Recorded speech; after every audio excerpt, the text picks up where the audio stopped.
सर्वभूताशयस्थितः अहम् आदिश्च मध्यं च भूतानाम् अन्त एव च।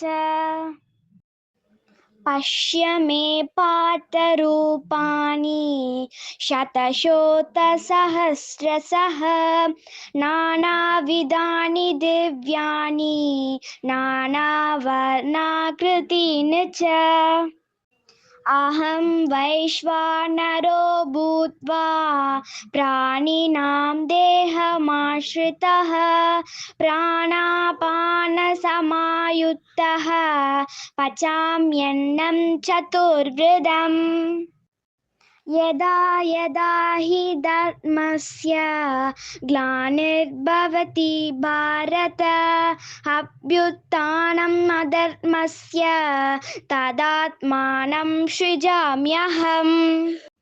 परित्राणाय साधूनां विनाशाय च दुष्कृतां धर्मसंस्थापनार्थाय सम्भवामि युगे युगे। पुरुषः सः परः पार्थ भक्त्या लभ्यस्त्वनन्यया यस्यान्तस्थानि भूतानि येन सर्वम् इदं ततम्। संतुष्ट सततं योगी यदात्मा दृढनिश्चयः मयि अर्पितमनो बुद्धिर्यो मद्भक्तः स मे प्रियः। सर्वधर्मान् परित्यज्य मामेकं शरणं व्रज अहं त्वां सर्वपापेभ्यो मोक्षयिष्यामि मा शुचः। मन्मना भव मद्भक्तो मद्याजी मां नमस्कुरु मामे वेश्यसि युक्तैवम् आत्मानं मत्परायणः।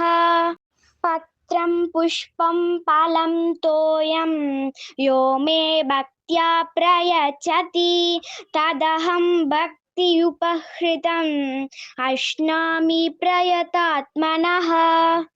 ब्रह्मार्पणं ब्रह्महविर्ब्रह्माग्नौ ब्रह्मणाहुतं ब्रह्मैवन्तेन गन्तव्यं ब्रह्मकर्म समाधिना। यत्करोषि यदश्नासि यज्जिहोषि तदासि यत् तपस्यसि कौन्तेय तत्कुरुष्व मदर्पणम्।